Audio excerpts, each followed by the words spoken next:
Hey guys, in this video I'm going to show you how you can set up a reoccurring payment in your ING banking account or your savings, whichever account that you have with the ING. So first you're going to need to log into your account. So your home screen, if you go to the top left hand corner, it should look like this on your computer.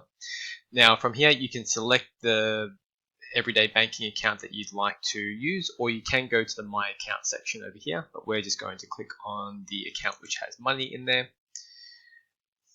Now from here, this screen here is going to load. So in the top right hand corner where it says here transfer, click on that.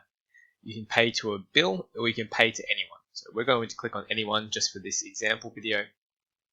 Now from here where it says to, you're going to click on this and select the account you'd like to have the recurring payment sent to. If you don't have the person added or the bill added, you can also add a new payee as well. Just follow the steps.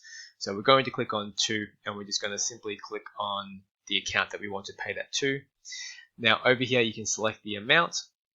The most important part here is where it says here reoccurring. So you're going to click on reoccurring and then you're going to click on frequency. So let's say we want to do it weekly. You can set up the date schedule. So let's say Wednesday next week, and you can set how long it goes for. So ending on a specific date, make a specific number of payments.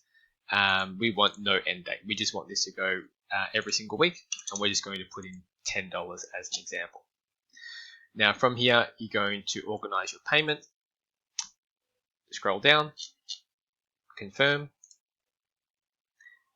Now that has organized $10 to go out on a scheduled weekly basis based on the information that we entered.